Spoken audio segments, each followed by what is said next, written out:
Good morning, everyone. We'll call the regular meeting of City Council for Monday, March 8th to order. First item of business this morning is delegations. I don't think we have any. Item 3, new councillor business. Councillor Earl. Thank you, Your Worship. I have a couple items. The first one, late item to bring forward that'll require an action from council. This is with respect to, and I believe all councillors have a copy. The first is a City of Dawson Creek application to the Government of Canada through the Canada Healthy Communities Initiative program, the Kin Park Tennis Court Upgrade Project. The application is for $250,000, which would cover 58% of the total cost. Thank you. Do I have a seconder for that motion for council to consider? Councillor Parslow? yes, sir. Thank you. So this requires 2/3 majority in order for us to deal with it this morning. All those in favor? Opposed? That's carried. Thank you. Go ahead, Councillor Earl. I would just move the motion as indicated in the handout that the City of Dawson Creek Council supports the application to the Government of Canada, Canada Healthy Communities Initiative for the Kin Park Tennis Court Project Upgrade. Estimated project budget is $429,542. Therefore, the application will be for the maximum funding amount of $250,000, which is 58% of the total cost. Thank you. Do seconder Councillor Kemp? Thank you. Discussion. Administration. Blair? Your Worship, this is a grant the City of Dawson Creek is putting forward. We have plans to upgrade the tennis courts, also with some additional upgrades, substantial, Ross, if you wanted to add on that, but this is an opportunity to hopefully be approved through this grant application with the federal government. So, Thank you. Ross? Thank you, through your worship. Council in the 2021 capital plan had approved a budget of $106,000 for resurfacing of the tennis courts. When we became aware of the Canada Healthy Communities Initiative several weeks ago, Blair, Kevin, and myself talked about it a little bit. We knew we had this project on the goal or on our plan. We decided with the additional funds we could expand what we were going to do at that park, re-excavate, resurface, expand and include pickleball courts, which are a pretty big thing in the community at the moment. We've been working with a group for the last couple of years. Refencing, and also we're looking at some basketball courts on the outside of that. So it'll be a pretty substantial upgrade at the park there. So. Thank you. Councillor Dvekoff? So I see this grant application expires tomorrow. I'm just wondering, are we missing these grants, or how does this happen when we, like a week before the grant expires, that we get notice of it? Is this an issue with the federal government, or do we not have somebody that's monitoring for grants, or what the scoop? Blair? thank you, Your Worship. Yes, we have a grant writer in-house. 30% of her time is put to grants. Council does not have a set amount of money put aside in the budget, so our concern is we're aware of the grants, but to chase a grant, if Mayor and Council have not adopted a capital expenditure for that, means very little to the city. So we could get a grant of $200,000, for example, but if Mayor and Council have not endorsed that in their capital budget expenditures, then we have to either go cut something or bring something back. But the grants, we are aware of them. We're working on it, whether it be the Northern Development Initiative Trust grants that Councillor Parslow works on, whether it be the Healthy Communities grant, but we are aware of them. We had a different application prepared for this grant, but when the maximum came out, we had made a change in the direction we wanted to take, and we wanted to use this grant for the tennis courts. But again, I will reiterate, unless council puts a sum of money aside, we can chase grants, but if we don't have the matching dollars, those grants mean nothing to the city, because many of them are not 100% funded from the grant application. It's usually a 50-50 or a matching funding. So, Councillor Dvekoff, you had to follow up? So I guess that I was just concerned that we're not aware of them, or all of a sudden somebody finds out about it at the last minute. Like, we should be up to speed on what's coming out for grants, you know, when they first come out, especially for, you know, our road projects and that kind of thing. So that was what's concerned me, and you've confirmed that we are on top of all these grants, and, I think it's pretty important. All right. Thank. Would it be, just to clarify, would it be the wish of council that you want confirmation of every grant that comes out, or just the ones we're going to apply for? We could do either one. Go ahead, Councillor Javetkov, one more. Yeah, it's not us that needs to know, it's you that needs to know about them, and if they're something that we could, benefit from, then Yep. it would come to council, but And with that, we are aware. Our staff are well aware, whether it be from our grant writer right through to each of the department heads. They're very much on top of that. Thanks, Blair. Councillor Dober? Thank you, Your Worship. Red as I can talk.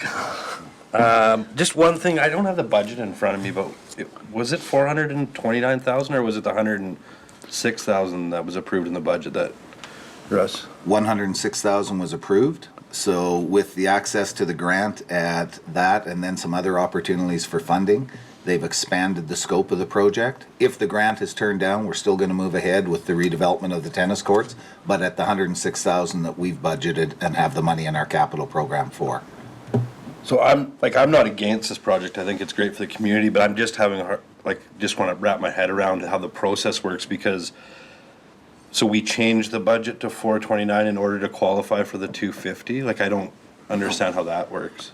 So when we apply, they would like to know the total cost. So if you can apply for a maximum of $250,000, as this grant is for the capital, what we did in Ross's group looked at it, had some discussions with, I believe, the people in the tennis community as well as the pickleball community, talked about what could be developed with an additional $250,000, and that's how that was achieved or arrived at. So if this was strictly city financing, that they came forward and said, hey, we'd like to change this, that would have to come back to council, because the capital budget is set by mayor and council. But this is an opportunity for a grant application that we think we stand a very good chance of getting, hopefully. So along with approval for the grant application, we're approving right now to up the budget from 106 to 429,000? Only if the grant is achieved. We have only got $106,000 as adopted by mayor and council thus far in the capital budget. We would not go beyond that.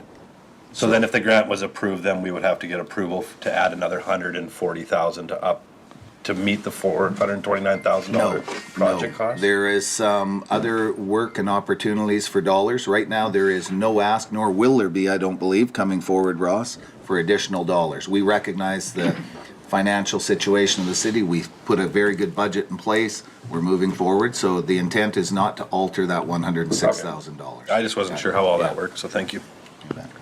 Good. Thank you. Councillor Parslow? Thank you. Just the notion that, of course, the project must align with city's plans, and that's the point that staff was referring to. So I'm going to support this for sure, and I appreciate the questions that Councillor Dober just asked for clarification. But as I've shared with staff before, and this is just my impression, I think this is what maybe Councillor Javetkov is getting at. We hear from in the news or whatever about other municipalities getting this grant, that grant, and we as councillors have no idea about those grants. So it always generates a question, how come they've got that grant for $1 million something, right?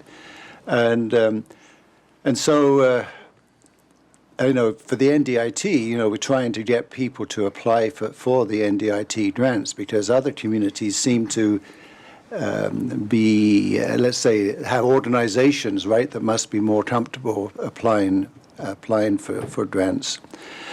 But there's one problem that I've encountered just recently that I just wanted to air.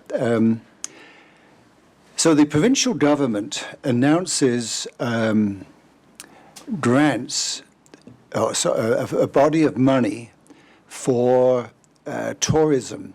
My understanding, these are my words, it was like the establishment of attractions in the different regions of the province that would bring tourists to the area. And with a club that I'm very involved with, we began to think about our 10-year plan and how that aligned with Premier Horgan's announcement.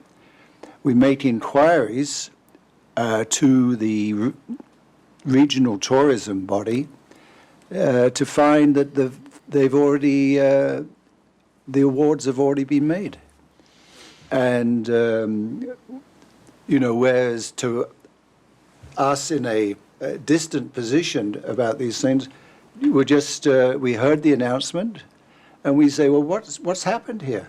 And we read about developments for community X, Y, and Z in the north, which are really exciting developments.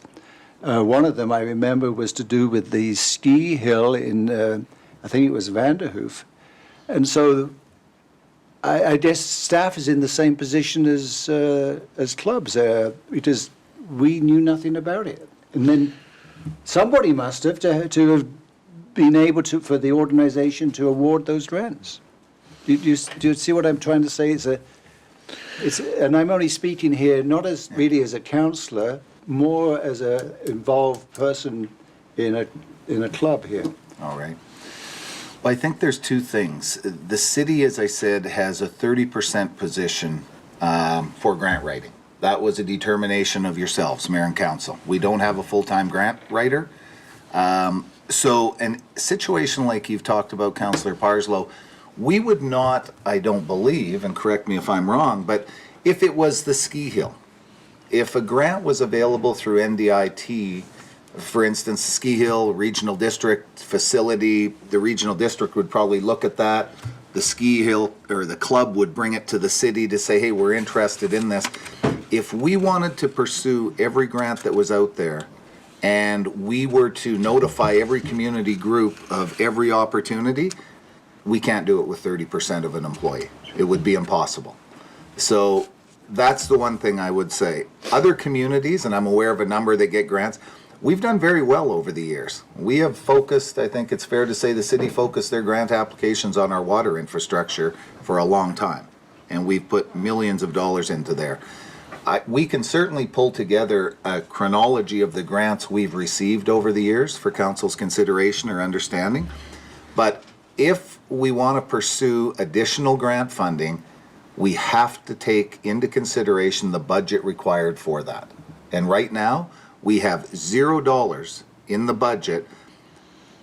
If we see a new grant come out that needs matching funding and we want to pursue that, we'll bring it to council, but you're going to go into your reserve if you want to pursue that. It may be worthwhile in budget discussions moving forward to set a set amount of money into a reserve fund for grant applications, but we're not there right now. I think this is an excellent example of the tennis courts where we have a capital program, we have a capital budget, we have a process that we're going to look forward to in 2021 to do some improvements, and we find there's some grant money available and it allows us to even improve it even more. But until we have, I think staff are doing a very good job of any of those initiatives that we got going, capital with infrastructure or community services, where we have initiatives ongoing. We're going to look for grants on those capital programs that we have in place for the community, and I think our community groups as well. The curling club got $500,000 out of the Canada 150 grant for $500,000 to do the slab. So it's on and on. I think people have identified where it works. Councillor Parslow, you had one more? Or? Yeah, just to make sure I understood you. I'm not saying there's a problem here. I'm saying there's a problem, I think, in communication, maybe from the funding groups, right? They're not maybe reaching out enough, but it annoys. I mean, I want, as I know the mayor and council does, and everyone here want the best for the community, and it peeves me off when, from my knowledge base, right? Gee, where did this grant come from, right? And why did the provincial government announce this? The impression I heard on CBC, this new money, and then suddenly there's a whole bit of activity in the club to put a grant request, then to find out that they've already been allocated. Something's wrong. So I'm not pointing at, this is just a communication frustration, I guess. Okay, go ahead. I think the one thing I would say is probably, and I'll use other jurisdictions, for example. I do think our staff do a wonderful job of searching out, staying on top of the grants. Again, I will say this for the numerous times I've said it, unless we have dealt with a capital expenditure and put it in our budget, pursuing a grant and getting a grant, and we've done this before many years ago, where we had a grant approved for the city of Dawson Creek, only to have the city of Dawson Creek not have their money come forward. And it's not the way to do it. No. So we lost that project. That was more than a decade ago, but that's what I refer to. Give you an example, we are now in early discussions on setting up a master parks plan for the city of Dawson Creek, which is all in. What do we need to do in our parks? What would we need? What does it need for, whether it be facilities, upgrades for equipment, all of those things that Ross is in charge of. The communities that have received I would say a very healthy grant, in that case for a parks upgrade or whatever, have their master services plan completed and have it ready to go. Most of these grants, and the challenge we face with governments, with all due respect to them, is they're after shovel-ready projects many times. We don't have the ability or the financial ability to spend $1 million to put a project on the shelf in hopes that a grant comes along. We just don't. So the push that we've been making in our discussions with governments of both levels, federal and provincial, is shovel-worthy projects should be considered in that as well. We cannot get a grant in May and have it completed by December many times because of where we live. I mean, it's just the reality.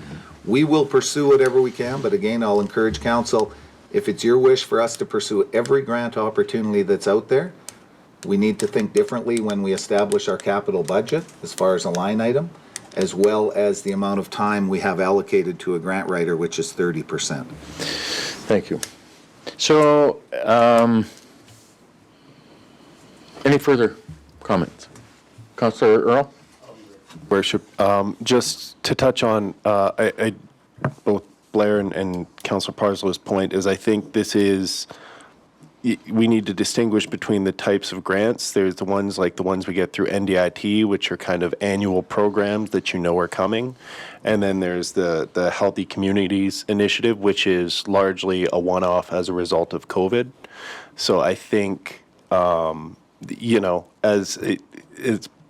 Blair said, other levels of government sometimes lack consistency in how they roll these out, and it makes it challenging to stay on top of it. I know, if you know something's coming every year, if you know it allocates this much, if you know that's the max, it's a lot easier to budget for it and build it into your capital program, whereas, we voted on draft 3 of our budget, I think, at the last meeting, and that was... I think through my own, I announced through the Community Foundation, they just released a grant of new money that was, so, I trust staff is doing their best, and I think in this case, it's a worthwhile endeavor.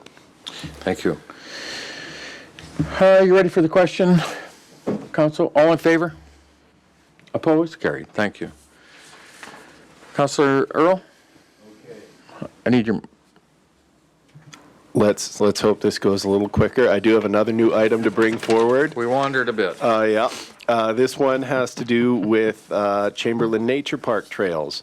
And the Rotary Club of Dawson Creek Sunrise, in conjunction with the, I believe, school district, is putting forward an application through the Canada Healthy Communities Initiative to help refurbish the Chamberlain Nature Park. So I'd like to bring that forward for consideration. They'd like a letter of support. Thank you. Do I have a seconder? Councillor Parslow? All those in favor? Opposed? Carried. Thank you. Do I need to make the motion still? Please. Yeah, okay, so I will make that in the form of a motion that we provide a letter of support for the Dawson Creek Rotary Sunrise in their quest to refurbish the Chamberlain Nature Park and get this grant. Thank you. Do I have a seconder? Councillor Parslow. Discussion?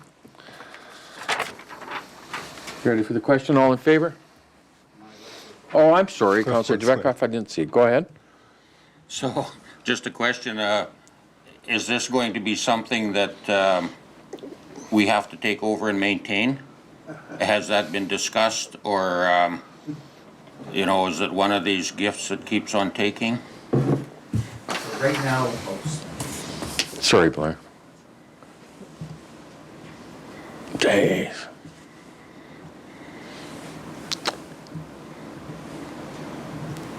Gotta be precise.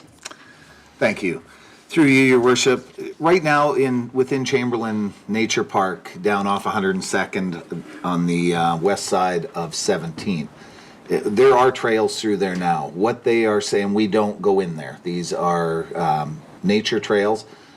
Rotary Club is saying they want to upgrade some. They will leave others as the nature side. So no, I do not see this as being a major issue for the city to take on as far as ongoing capital or maintenance issues. These are trails that will be, as I say, I think gravelled, put in there and utilized. But will there be a time in the future where if a tree comes across or whatever, yes, I would imagine we would go in and clean that up. But I don't see this as a ongoing maintenance issue for the city of Dawson Creek.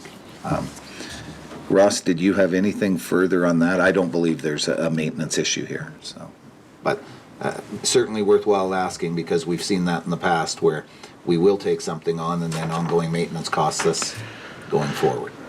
Yeah, I guess the reason I'm wondering is because the issue with the fixing up the asphalt on the Kin Park Trail has just come up. There was no agreement ahead of time. There was no understanding. Well, I guess the understanding was that the city would have to do it, and the city didn't do it.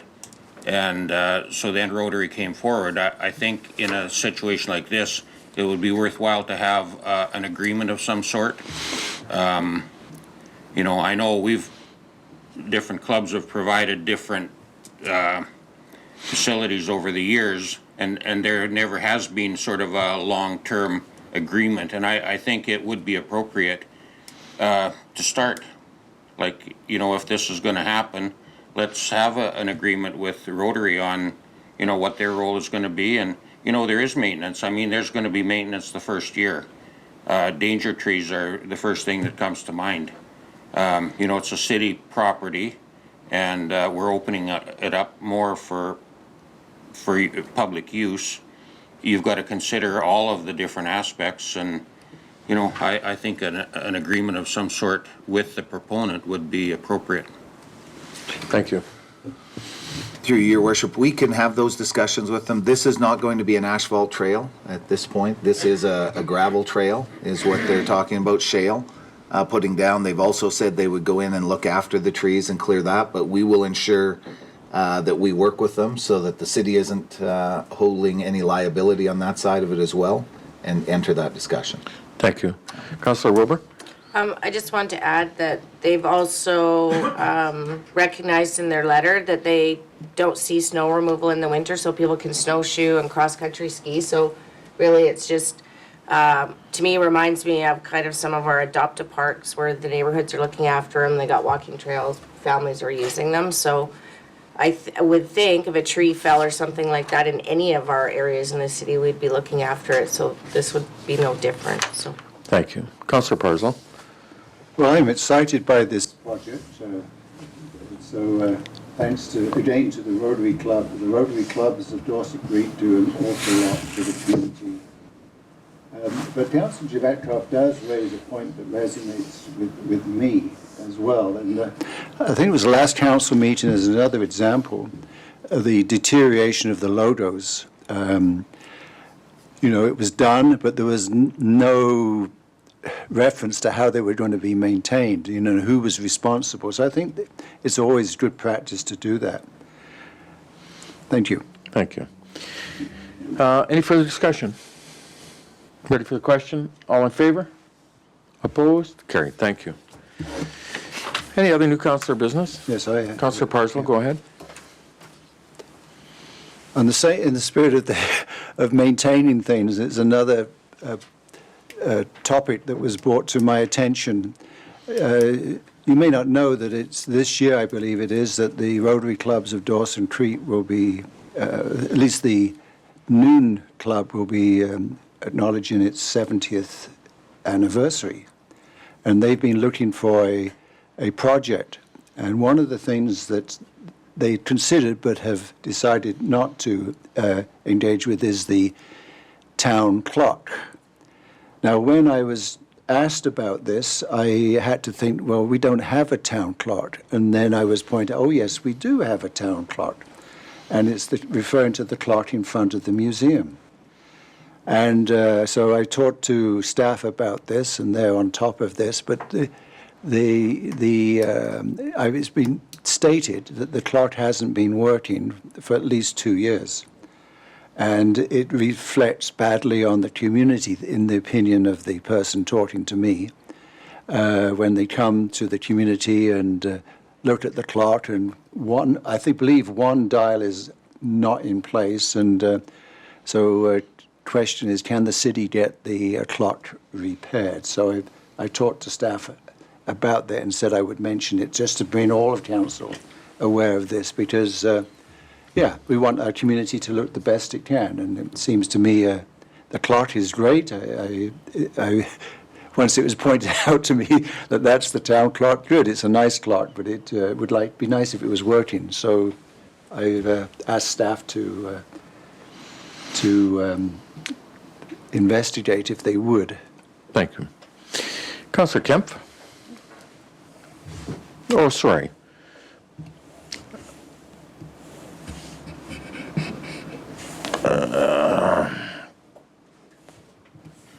Thank you, Your Worship. I just wanted to wish all the wonderful women a happy International Women's Day for today.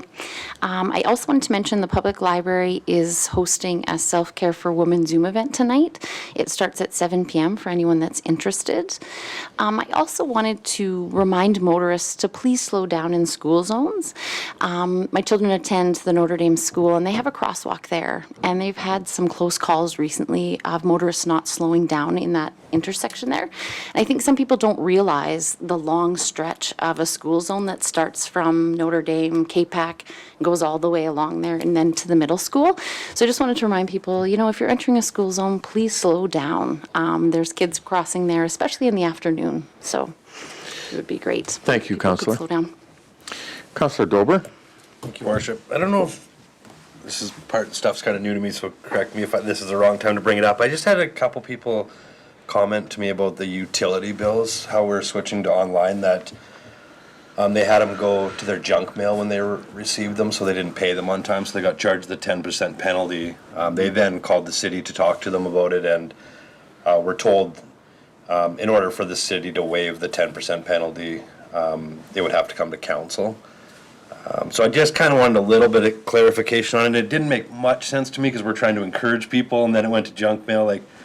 So there's probably some policy why they don't have the right to do that. But I know too, we switched ours, and there was a bit of confusion with that too. So Blair? Thank you. Through your worship. So Mayor and Council made the determination that we were going to pursue online registration for utility bills, most notably the water and sewer one. We would not be, it would be an individual's responsibility to check their email based on whether it comes into their inbox or for some reason they may have a block within their own system. We would be hard pressed to guarantee that everybody sets their settings the same. If we were to, we aren't in a position to be able to waive that policy. It is a policy of council based on the 10% penalty. So if somebody called in and said, hey, it went into my junk mail, didn't get it, they now had 10% penalty, that would be their responsibility, I think, based on having to check their emails. If a call come in, our finance department could not arbitrarily say, sorry about that, we're waiving the 10%. It would have to be a letter to council, mayor and council, at which time you could determine whether you wanted to forego that penalty. But I'm no expert in computers, but I would be very cautious because I would suggest that anybody that said it went to junk mail, we would probably want to have the continuity to do the same, whatever decision mayor and council makes, and that may create a bit of a challenge for you. yeah, I think Sorry, the problem why it went to junk mail is because it doesn't come up as City of Dawson Creek. It comes up as like a different name. Okay. So we noticed that too because we almost missed it with our companies. But, you know, we caught it in time. But I mean, in a busy everyday world, you know, most wouldn't catch it. And like personally, I would probably just keep it at paper. So if it's about saving money for the city, it might be something to look into, like a better program that gets it out there, because we're online with every other supplier that we use, and we haven't had the complications that we've had with this one. So we'll probably continue to move it back to paper. So I just saying to the city, it's something to look into. We will definitely see how it's coming up. I'm unaware that it isn't coming up as the City of Dawson Creek, but Flavia? Through your worship, it comes as utility / bill at dawsoncreek.ca. So it's not the title, but it comes from Dawson Creek CA. So, yeah. Councillor Parslow? Junk mail is a problem for me as well, and it's variable. I have to check my junk mail every day because it's inconsistent. And I've talked to my provider about it, and you know, you can adjust the sensitivity to things, but I've done all that. So let's say Kevin Henderson sends me something on a Monday, and I get it on my in, but the next day it could be in my junk. It doesn't make any sense to me. So it is a big problem. So I have adopted the rule just recently, last few weeks, check my junk mail every day. That's the advice I would give people. Thank you. And we do have a policy. If somebody wants to come to council, they can write to council to dispute the penalty and have the opportunity for council to review it. So that exists within our procedures. Councillor Dober, anything further? No, that was it. Good, thank you. Any other new councillor business? Thank you. Minutes, so we have item 4.1, we have minutes from our public hearing of February 22nd, 2021 for adoption. Move, Councillor Parslow, second. Councillor Javetkov. All those in favor? Opposed? It's carried, thank you. And the minutes of our regular meeting of council for February 22nd, 2021 for adoption. Councillor Javetkov, Councillor Wilbur. All those in favor? Opposed? It's carried, thank you. Is there any business arising out of the minutes for anyone? Thank you. Item 6 is correspondence. 6.1, we have an email from Chuck Keeling, Executive VP for Stakeholder Relations for the Great Canadian Gaming, asking for a letter of support. Councillor Javetkov. I'll move that we deny the request. I'll speak to it if we get a seconder. Thank you. Do I have a seconder? For a second time, do I have a seconder? Councillor Earl. Go ahead, Councillor Javetkov. So I just don't think it's appropriate to make a specific request to open up the gambling in light of today's economy and the COVID. You know, people can't pay their taxes on time, and they need grants from the government. I just don't think that the casinos are something that we want to, you know, I mean, once the economy straightens out and COVID straightens out, that's one thing. But at this point in time, I just don't see the point in it, and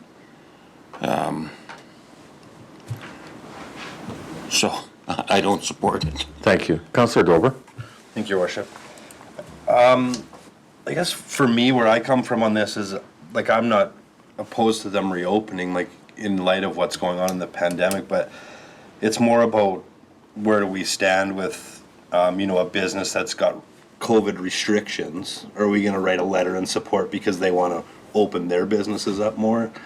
Like, it's just kind of like a policy thing. Like, if the government's, you know, mandated this, like they've mandated with a lot of businesses in our community, you know, are we going to start writing support letters for every business in Dawson Creek that, you know, I want more seating in my establishment? Are you going, you know, is the city going to support that? So does it just open up, you know, the door to all of a sudden we're writing letters for everybody in support? So.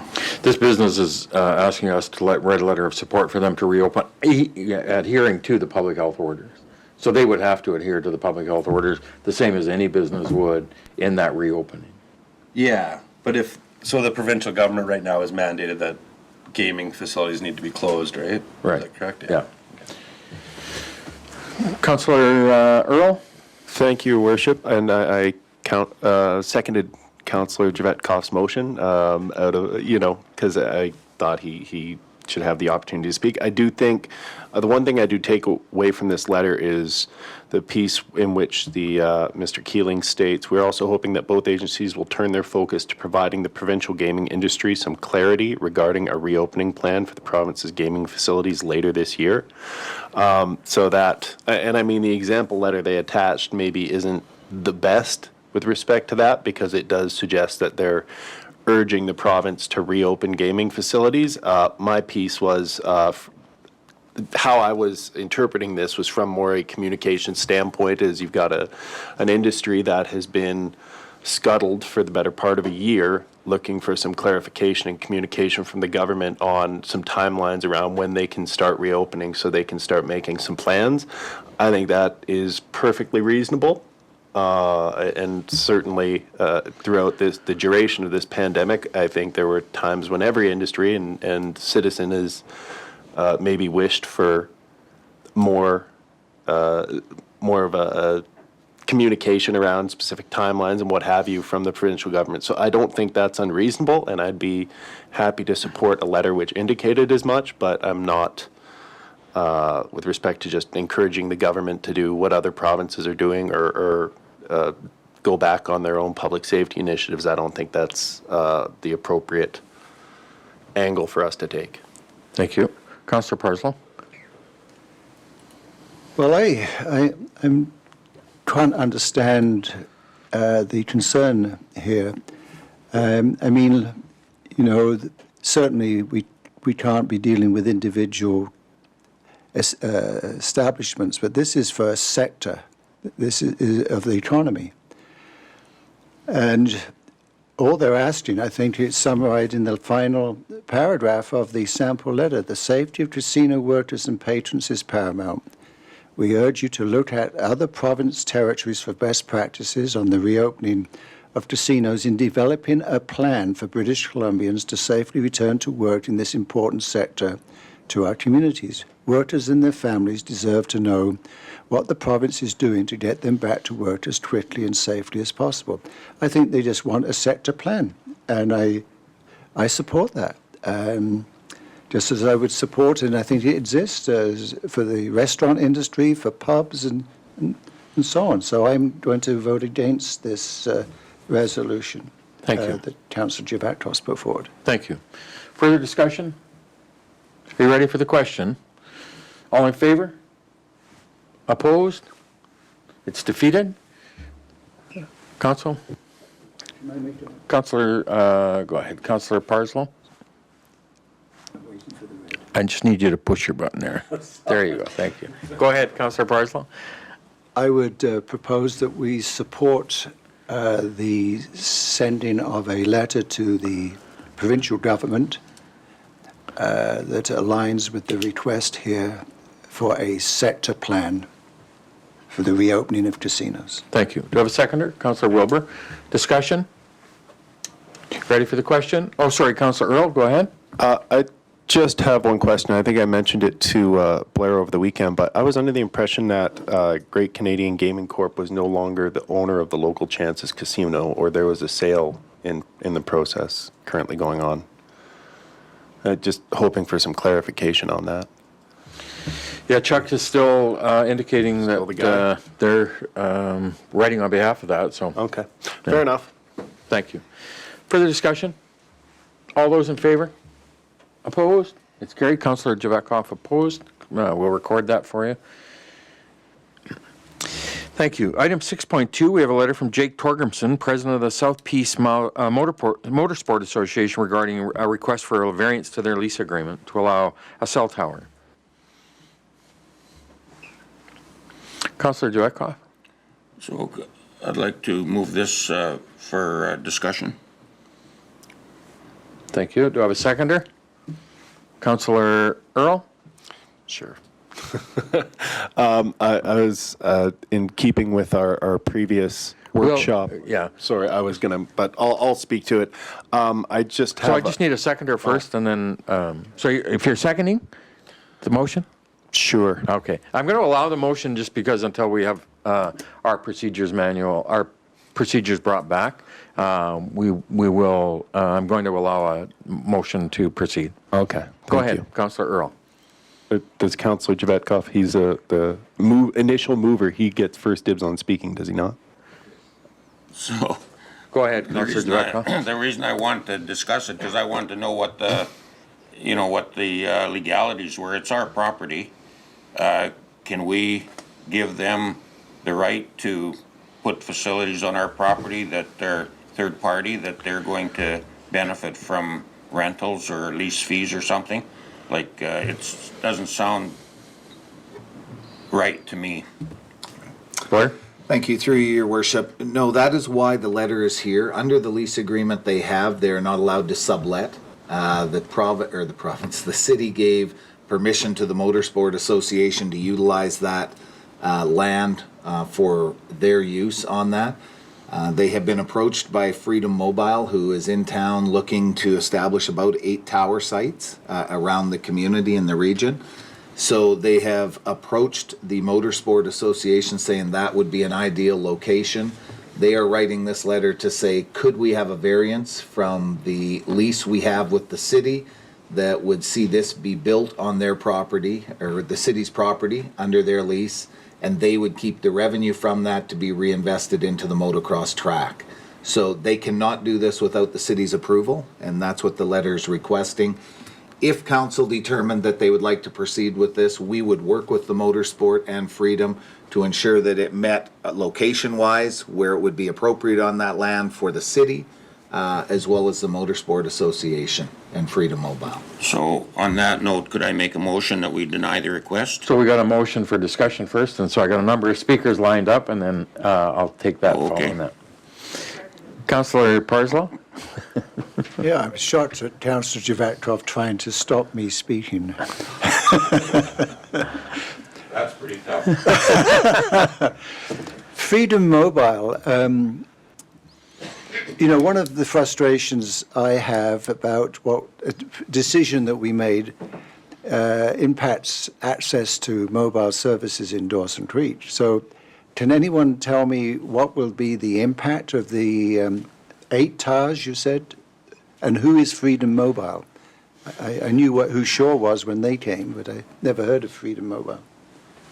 Kevin? Yeah, so through your worship, Blair and I met with Freedom, and I believe it's Freedom Shaw, so they're connected together. And our understanding is that they simply, they're a cellular provider, they want to get into the area. And so they're looking at placing around 8 towers around the community so that their customers will have Freedom Cellular in the community. So Go ahead. So just their customers would be able to use this service, right? Yeah, through your worship, yes, it's a cellular service, and so their customers would be able to use it. If their towers aren't here, our understanding is that then their customers must use roaming and use other providers. They still have cell service, but I guess there's an advantage for them to have their own. Okay. Thank you. Councillor Dober? Thank you, Worship. Just had a few questions. One, I think it's a great organization, the motocross, and, I'm kind of in support of this. I think they've went out and, if they found this, and it's a way for them to generate money for their club, I think that's good on them. My thing is I was just curious what liabilities and risk would lay with the city if we allowed it. Blair? Through you, your worship, we would have to go into those discussions. Should council decide that they would like to pursue this, we would protect the city. That's our job to Yeah. do that. So we would have to look at the lease agreements, we would have to go through it, work with the parties associated with this request, and make sure that it met. We have different agreements throughout the city on different issues. protecting the city. That's the key for us. So And then- I couldn't answer the question exactly how the wording would be in the agreement. Yeah. But this is not new to our community. This is done in communities across North America as far as tower erection and so on. Yeah. So if the motocross, like, I know they're a strong, vibrant club right now, but in, 5 years, say they, folded or it didn't work out, and they had the lease with Freedom, what happens in that scenario? Like, is it, then we're tied to that section of the land being leased up and we can't do anything with the land, or? I think what we would have is, based on the direction given by council today, if it was to move ahead, we would have that written into the lease. So let's say the Motorsport Association ceased to be in existence 1 year, 5 years, 10 years from now, because this will be a long-term lease. I'm sure that we would have written in there that the funding for that tower would then come to the city versus going to a club that's extinct. The other one would be on the front end. Once you put up a tower, it's not going to be, we'd like you to move it, at least not without substantial costs. So that would be on the front end very important to work with the proponents of the installation, in this case being Freedom, as well as the Motorsport Association. So as I understand, it's about a 10 feet by 10 feet, 10 foot by 10 foot. I've heard different things, but again, whether it's 20 feet by 20 feet, I would suggest you sterilize that land, because you're not, once a tower's there, you're gonna have a fence around it and you're not going to be utilizing it, but that would have to be dealt with under the lease agreement on the front end. Okay, I think I would be in favor of this as long as, like, Blair and Kevin were involved in the planning of where it went, just for, in case the motocross ever folded, that it wouldn't, Right. would minimize our risk. Councillor Wilbur? I would have liked if Freedom Mobile would have come to the city first rather than a user group that's leasing land from the city. I'm pretty sure it's clear that the land belongs to the city. I have no problem with working with the motocross club and Freedom Mobile to come up with some sort of an agreement with some time allotted to it, that it's reviewed again. And in their letter, they mentioned the underground water system, which I'm just gonna walk away from that because I'm pretty sure the city wasn't aware it went in when it did. So would like actually Freedom Mobile to come to us and talk to us about what their plans are, and then maybe the city can work with the motocross on how that funding lays out for 5 years or a term. I'm concerned that, as I know about connectivity, I've struggled with it myself in rural areas where you can't connect and you're standing literally on a lawn chair in the middle of a trail trying to, get connected on your computer, and I've done that. So I think this is a great opportunity for the area. I just think that Freedom Mobile should actually bring what they want to do to the city and let us look at the whole picture. And I do believe that there's opportunity there for us to work with the motocross group so that they get some funding out of it to maintain the track. It's a beautiful resource for sports in our community. I'm just a little concerned that they, went to the club that's leasing the land when they would know full well that the city owns the land itself. Thanks. Thank you. Blair? Just, I guess in defense of Freedom Mobile, they did approach the city, and we have had discussions, as Kevin said.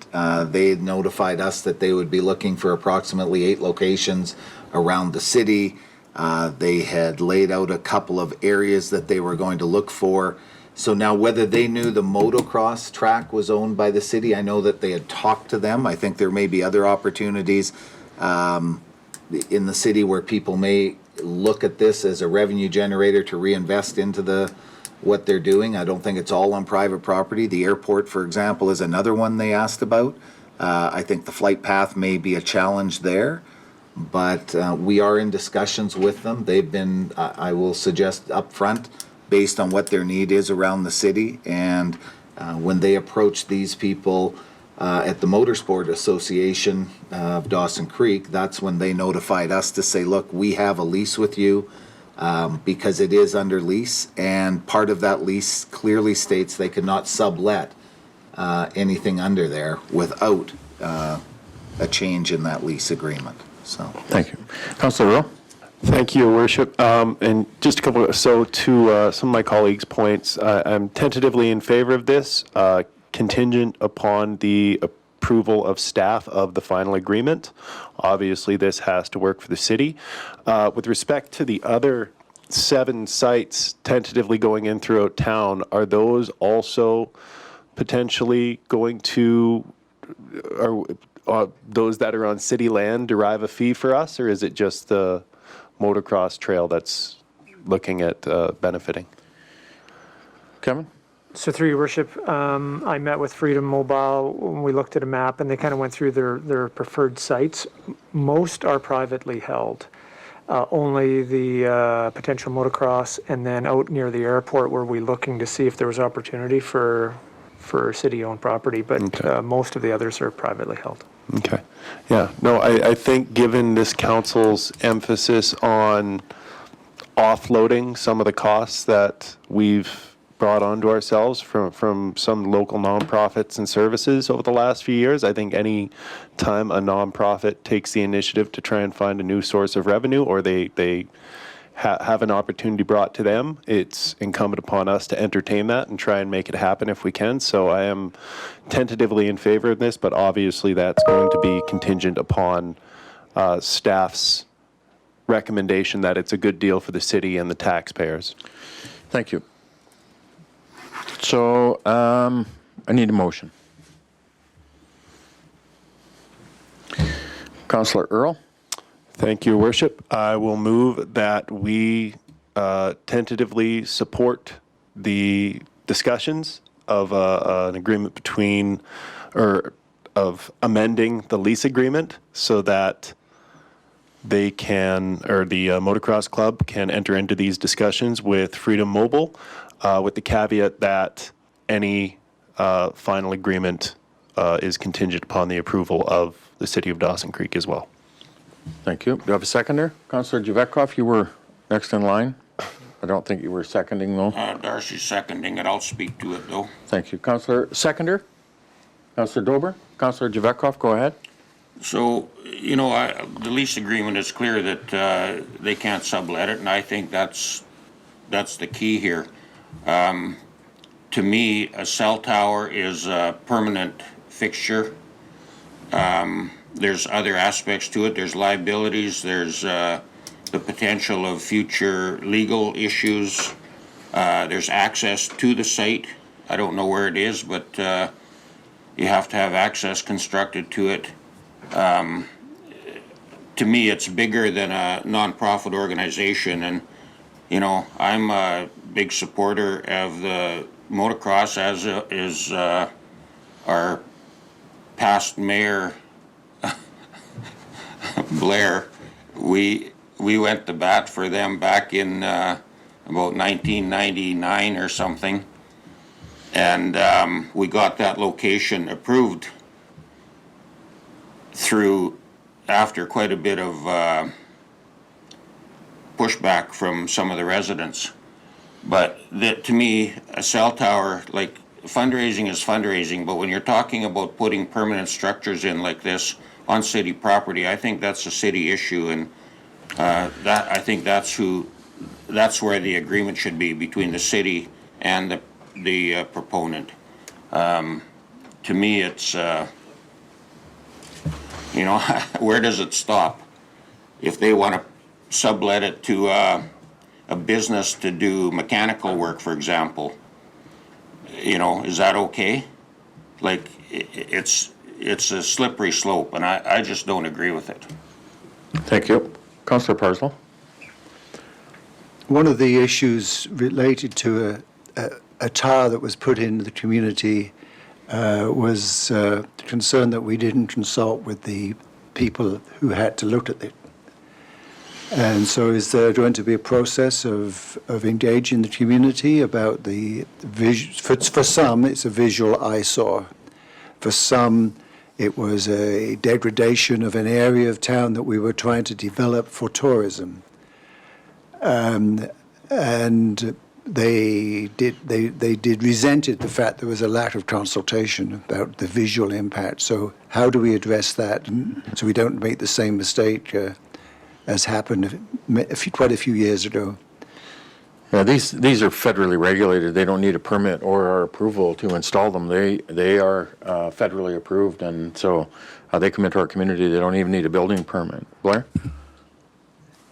I think we could speak with them, certainly, to see what their engagement process was going to be, but I believe the mayor's correct. If we may have the ability as an individual community to deny city access to city land, for example, but should they access private land, I don't believe we have jurisdiction over a federally regulated under the CRTC, I believe is where they fall. We can check that. They've been very good to deal with to this point on the 2 meetings we've had discussions with them. If there's a wish of council to have that discussion, we can talk to them. I'm not sure, I don't think they're afraid to go out and have that discussion. So that would be one thing we could enter with them. The other one would be, to Councillor Javatkoff, I don't believe this lease agreement would be with the motorsport. It would be with the city because it is city land. But under the agreement to sublet, if we were to say, for the sake of it, it's X $1,000s a year, within that agreement, we would say the funding would go to that. So it wouldn't, as I understand it, because it's city land, the Motocross Association will not be the signatory on that lease agreement. We would probably do it. Well, not probably. We will do it under the city letterhead and the city jurisdiction, based on the funding going to the Motorsport Association. That's really what this is about, a reinvestment, an opportunity for funding to come. I guess the other side would be the city chooses to put it on the motorsport area and we keep the funding. That is a true option, but. Thank you. Any further discussion? Ready for the question? The question is that we give the administration the ability to enter into or waive the requirements under the lease to allow them to sublease it, and we would get that revenue to the Motocross Association. Basic. Councillor Parslow? I appreciate your summary, but didn't the word that's, what I wonder about that is the word tentatively. So what did the, Sorry, Brenda?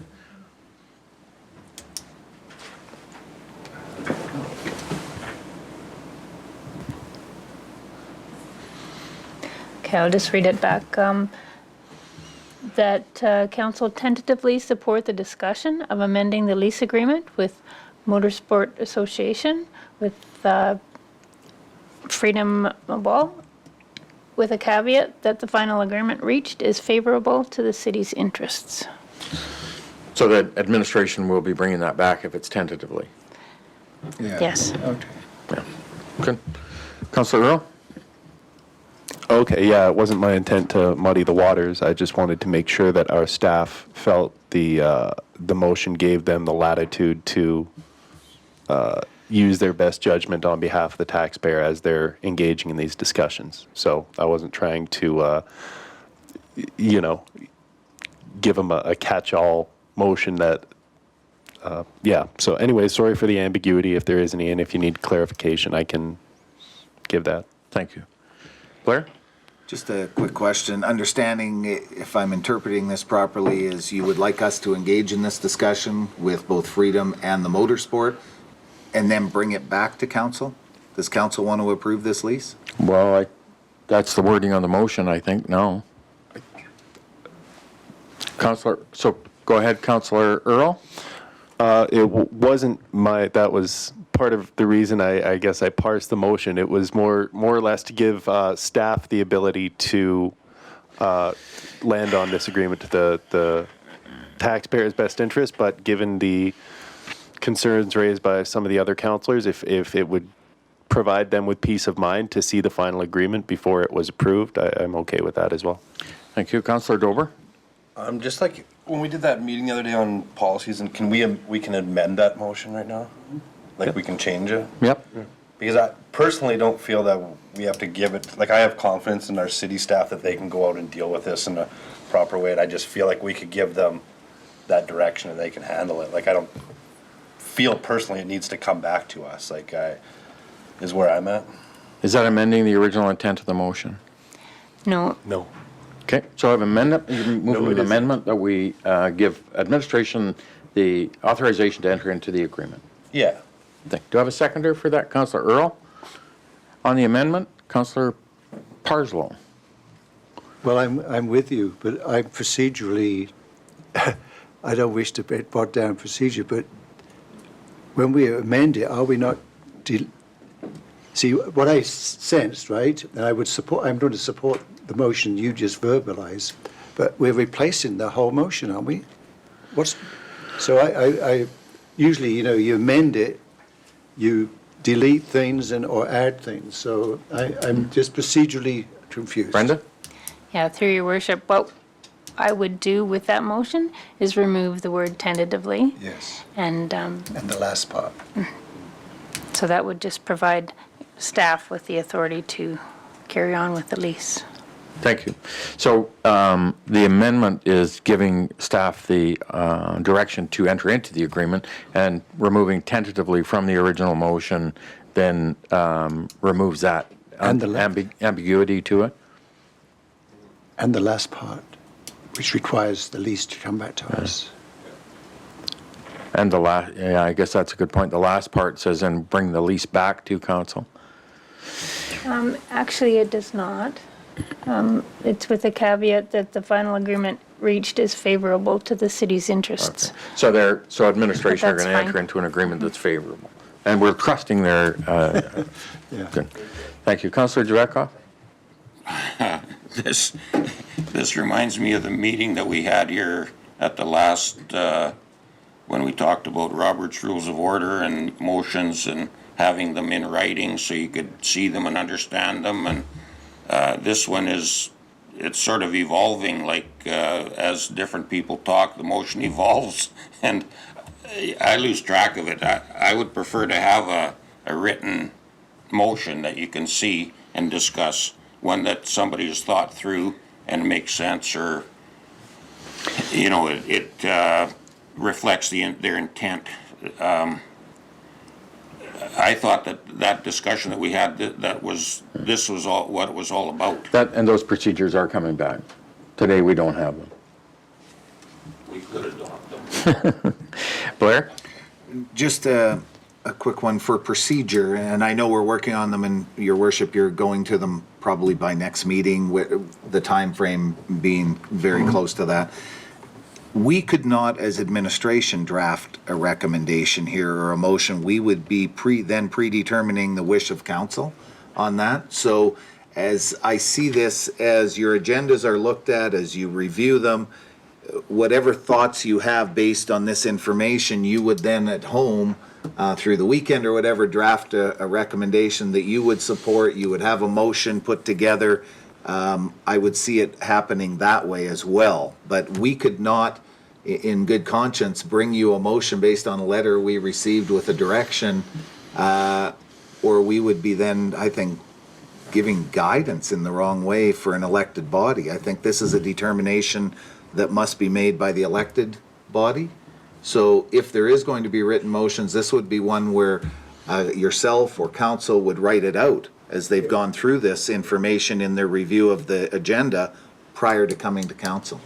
Yeah, I think the point is this, the background information on what's the aspect towards the impacts of policy we have on leasing and not leasing, and I think that's kind of the aspect for it. Anyway, Councillor, thank you. Councillor Javetkov, one last time. So is this issue time sensitive? I mean, could it be deferred until the next meeting? Sorry, through your Yeah, worship. go ahead. It's my understanding that if this was to wait 2 weeks, I don't think that would make any difference. Okay. Councillor Javetkov? So I'll make a motion that we defer it to the next meeting. Thank you. Second? Councillor Parslow? Brenda? Did we vote on the amendment? No. We didn't vote on, does the deferral motion not defer at all to the next? Yeah, if you wanted to hold, We haven't voted on the amendment or the motion, so. okay. So it would come back to council with the amending motion still active. Yeah, If that's your wish, okay? thank you. You ready for the question? All in favor? Opposed? That's carried. Thank you.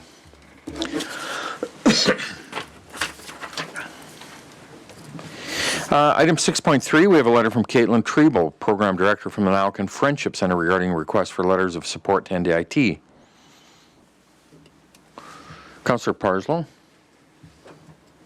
Yes, I've met with Caitlin and Joanna about these grants, and so it's a pleasure to support, to move that the City of Dawson Creek supports the application to Northern Development Initiative Trust from the Narraton Friendship Center for the Narraton Family Wellness Program. Thank you. Do I have a seconder? Councillor Kemp, discussion? If I may, Go ahead, Councillor Parslow. I think I presented to Council a little while ago a new grant from NDIT linked to the Gas Link project, and we were an eligible community. And Narraton has got an exciting new location for many of its programs, and it's a very exciting team of people. And the reasons for this particular program is to support families, youth and women, both Indigenous and non-Indigenous, around a whole bunch of areas that people struggle with, both wellness, drug addiction, racism, and so on. And so it's a great program to have developed at that center. Thank you. Further discussion? You ready for the question? All in favor? Opposed? Carried. Thank you. Reports 7.1, we have report number 20, sorry? Oh, I'm sorry. You're right. Councillor Earl? Oh, okay. I'll move the second ask that the City of Dawson Creek supports the application to Northern Development Initiative Trust from the Nawakan Friendship Center for the Nawakan Energy Temporary Shelter Facility upgrades. Thank you. Do I have a seconder? Councillor Parslow? Go ahead, Councillor Earl. You want to speak to it?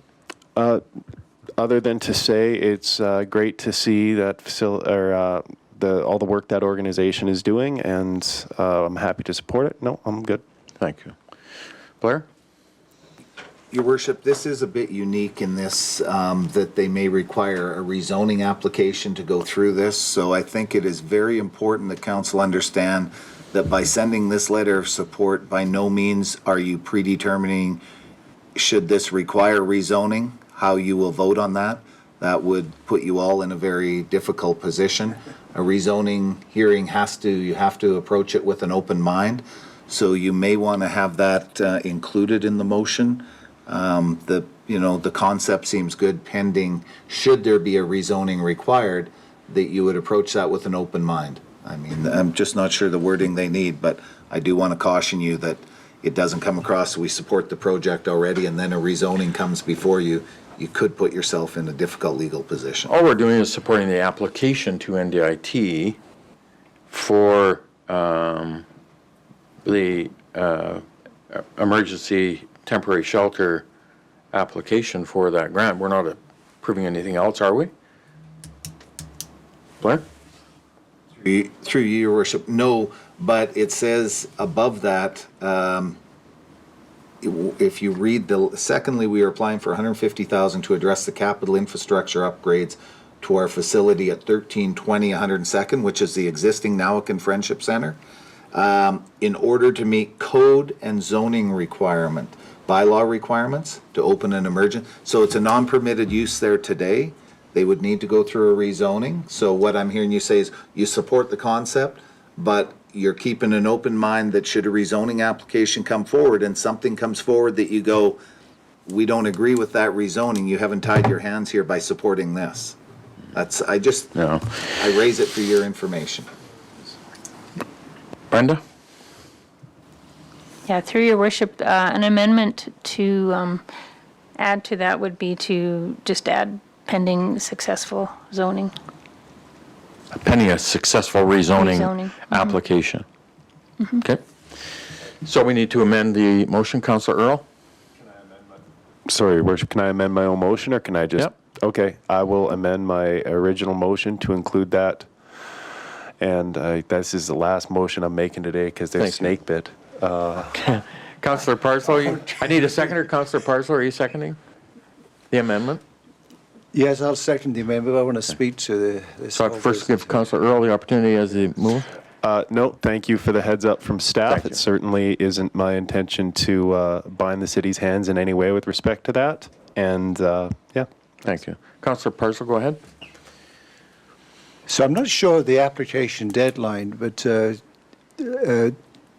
I'm wondering if we can give a heads up to the Narraton that they should proceed with this, with council about the zoning thing, because I can see that if this is subject to, when the review of the application takes place, it will negatively impact the ability, the awarding of the grant. You know, this would have to be checked off, right?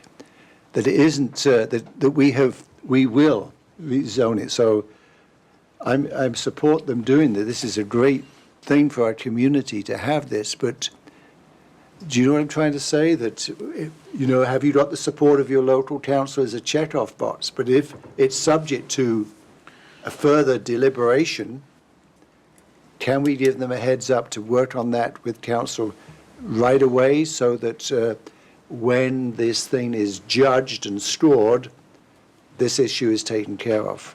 Thank you. Blair? Through you, Your Worship, we can certainly reach out to Nowickan Friendship Center and have that discussion with them. It would be, you know, I'll have to talk to them, but I think regardless of whether they receive a grant or not, my guess is they're going to want to proceed with this change at the existing facility. So we will ensure that should they want to proceed, they know what they have to do as far as apply for that rezoning application and begin that process. Thank you. Further discussion on the amendment? Ready for the question? All in favor? Opposed? Carried? Thank you. And on the main motion? Ready for the question? All in favor? Opposed? Carried. Thank you. We'll move to report 7.1. We have report number 21004 from the corporate officer regarding our voting day registration process. Councillor Wilbur, sorry. Go ahead. I will move report number 21-004 from the corporate officer regarding voting day registration be received. Further, that staff be directed to remove the city's voter list and prepare the necessary bylaw amendment to implement voting day registration for future elections. Do I have a seconder, Councillor Parslow? Your light was on, sorry. Yeah, no, I was, yep, second it. Discussion? Ready for the question? Sorry, Blair, did you want to speak to it? Just quickly, Your Worship, so this is a significant change in how we would approach voting at local elections within the city for mayor and council. Presently, we use a voting list, which is traditionally well out of date. People have left town, people may have passed away, new people may have came to town. What we're proposing is to go away from that method, and on a voting day, you would come in, you would need to bring 2 pieces of identification. So there will be people that are gonna think that's a hardship, without question. But just to know what we're going down, I wanna make sure people are clear on this. I think it will make the voting, and I would look to Brenda, voting day move much smoother. We would be more accurately reflecting the actual voters by doing it this way. So, anything, Brenda? Thank you. Further discussion? Ready for the question? All in favor? Opposed? That's carried. Thank you. 7.2, we have report number 20017 from the Deputy Corporate Officer regarding our purchasing policy.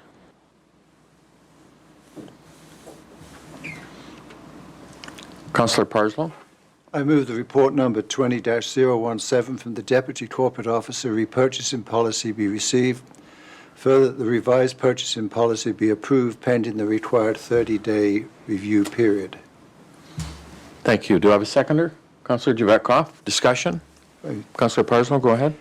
Well, this is really an updating of our practices to be aligned with, you know, the thresholds of TILMA and NWTPA.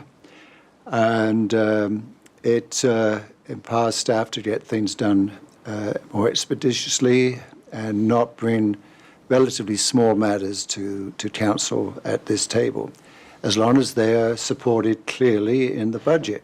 And I have put the word clearly because I have something to talk about in this one. The only concern, I mean, again, because of the great confidence I have in staff, I'm supporting this unequivocally. But can I ask one question of staff? And it's relating to the 200,000 or greater for construction. Now then, my reading of this is that you've got a construction project and the threshold for decision by administration is a ceiling of 200,000. So what is the word greater therefore? I looked at the 200,000 as a ceiling. So this is 200,000 or greater for construction. What's the greater all about?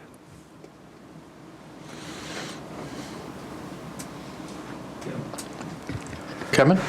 So through your worship, I might be able to answer this. The intent, I understand, is that after $200,000 for construction is where the open bidding, full tendering is taking place. Less than that, you can go through a lesser process. Right, so my interpretation, right, is 200,000 is a ceiling for a administration making a direct award. Above 200,000, that would go through a process that would be a resolution brought for council to approve. So I could not come up with an understanding of why the word greater has been put in. The other question I have is related to this same section here. And this comes from I do not understand how I'm not going to name it, a project happened in this city that I cannot find any resolution of council. This happened years ago. That really this is, if we're going to develop something, we can issue a series of contracts to get the building done. For instance, it could be electrical, it could be plumbing, but the intention here is whatever it is, you can't award a plumbing contract up to 200,000 and then an electrical contract up to 200,000 plus a carpentry contract up to 200,000. So we end up with a $1 million project that is being achieved through 5 or $200,000 or less contracts, right? You see what I'm trying to say? That because I believe that has happened, not under this council's watch or a previous council's watch recently, but I just get concerned about that because to me that's one project and you've subcontracted it. So can anyone speak to that? Kevin? So through your worship, actually, one of the last points in the proposed policy under 13C, the splitting of a purchase into multiple increments to avoid value thresholds, those are prohibited. So it's exactly what you're speaking about. Thank you. Thank you. Councillor Dober? Just one question, like the amounts of the 275,000 and the 200,000, what is the limit now? Like if this is the new, is it close to that? So through your worship, sorry, I will scroll back here. I don't have, the way it was worded previously is that at $15,000 it had to go to open tender. And then that would require us to bring those tenders back to council for approvals often, right? So we're taking that and increasing those levels significantly. So if it's approved in the budget, council budget, we have the ability to go through the processes and award those up to a certain threshold by senior managers rather than bringing it back to council, right? So, and also raising those thresholds of when we actually have to go through an official tendering process again to expedite a lot of these works, rather than on smaller amounts having to go through a very administrative heavy process. Okay, thanks for clarifying. Blair? Through your worship, I think, and Kevin touched on it, a very important part of this is not giving administration the ability to spend money that hasn't been approved in the budget by mayor and council.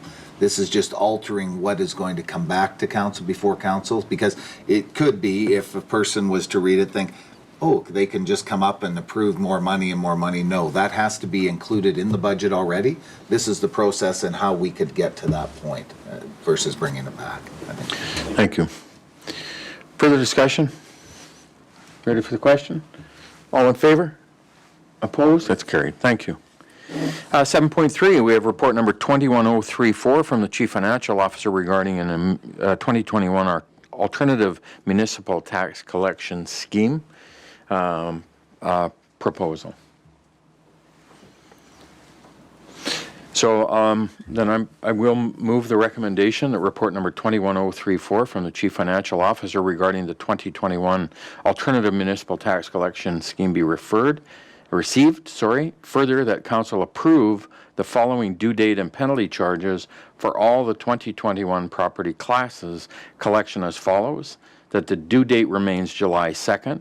However, penalties for late payments will be adjusted to split up and defer the standard 10% penalty issued for taxes unpaid as of July 2nd as follows: 2% penalty for taxes unpaid as of August 1st, 2021, 2% penalty for taxes unpaid as of September 1st, 2021, 2% penalty for taxes unpaid as of October 1st, 2021, 2% penalty for taxes unpaid as of November 1st, 2021, and 2% penalty for taxes unpaid by December 31st, 2021. Councillor Parslow? Thank you. So I'm going to speak to it.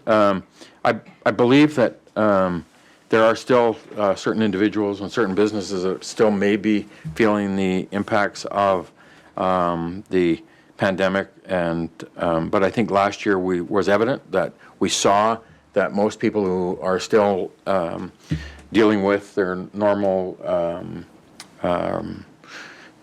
compensation and business and things weren't impacted by it, and we received the majority of that payment of our taxes in a timely fashion, and it was hard to know what the commercial business guys did because they were given 6% at October 1st, so they didn't have that initial penalty. But I still think the majority of people aren't going to pay the penalty. They're going to pay the taxes on July 1st or 2nd as they're due, and I believe this is just a way for us to continue to ensure we help and support those that need it by buffering that 10% penalty on July 2nd as normal. Councillor Parslow, go ahead. Just a question to staff here. My recollection is that there was approval for this, or there was something from the provincial government that enabled us to do this. Is that correct? So the provincial government held back the school taxes, allowed us to hold back the school taxes, yes. And also the regional district. Did we? Or no, we had to pay regional district. We were able to hold the school district portion of the taxation. We didn't have to remit that to the province until the end of the year. Blair? Through your worship, yes, that was part of what was given last year, but outside of direction from the government, under the Municipal Act, we have the ability to go to an alternative tax collection scheme under Section 235. Right, so my question is, why don't we do this, period? I mean, I'm supporting the motion, but I'm just, my question was first, and thanks for the clarification from both three of you, but what it's just a question maybe for another time, but I think if it doesn't have great impact on us and helps some people, why not do it all the time? Yeah, I think some municipalities maybe, and I guess I can't speak only for ourselves, but others who may, if you get into a cash flow problem, you got to borrow, and that's the opportunity that may present itself if enough people deferred from paying it, and we need to borrow money, then that's an additional cost to us. Flavia? Yes, through your worship, I think the real concern is cash flow. And then the reason that in previous years, and it's pretty common through the municipalities to keep the 10% immediately after July 2nd deadline, is exactly to be able to have money received to then pay out the collections from other agencies that we need to be on time. Oh, yeah. That was an exception done last year for school taxes. This year, I haven't heard anything from the province yet. If there will be extension, there will be reduction. So I think we need to keep in mind that the option is there. Definitely, council can decide to keep this for any time, but cash flow is the secret here on the table. 25 or 26%, I think, of our residential taxes paid by financial institutions. I think last year it was, I thought in that neighborhood. I can't remember. They're not I gonna, thought they're not gonna 24. hold that back because they don't want to pay the penalty on August. And then you got prepayment as well, which I think was another 10 or 15%. So a good portion of it does get paid, certainly on residential stuff. The business guys, if you got the business guys have got their dough, they're not gonna defer holding another 2% penalty on their taxes. So it's just those that really get into the predicament, in my view, that are revenues impacted by work or job, or the business is impacted. They're struggling trying to come up with a 10% anyway. So, Councillor Dober? I just seem to remember at a previous meeting, didn't we, like last year, was there anybody that was late? Like, wasn't it all paid in full? By the end of the year, we had like 96% of the taxes were paid, but the business guys didn't have to pay till October 1st. There was no penalty to October 1st last year. Okay. Yeah. So, Flavia, did you have another? Yeah, no, sir, your worship. Yes, we normally by July 2nd we already collected 98% of total taxes. So last year was really the exception, where at July 2nd we got 67% of commercial. And the reason was because province actually asked us to grant the 6% at least by October. So then we had commercial properties that they did hold until October deadline to pay their taxes. So then by October, were we at 98, or like? No, the then 90? at October we are at 95. Okay. Thank you. Further discussion? Ready for the question? All in favor? Opposed? It's carried. Thank you. Item 8, bylaws, land soil bylaw, Chamberlain Park encroachments for Berger and Jacob, number 4495, 2021 for adoption. Councillor Javetkov? Councillor Parslow? All in favor? Opposed? It's carried. Thank you. 8.2, we have report number 21033 from the Deputy Corporate Officer regarding our highway closure and dedication removal bylaw for the 89th Avenue walkway we dealt with a bit ago. Councillor Javetkov, move? Yeah. Thank you. Do I have a seconder? Councillor Kemp? Discussion. Ready for the question? All in favor? Opposed? It's carried. Thank you.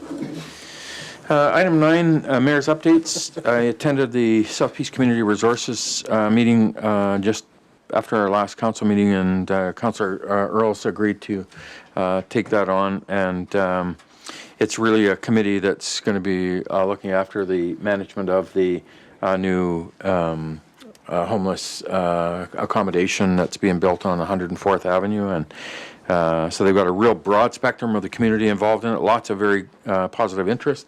And so it's good to see that kick off. And I think construction they expect to be done, they got delayed by a couple of weeks on something, but I think it's due to be opened and to begin occupancy by the mid to the end of this month.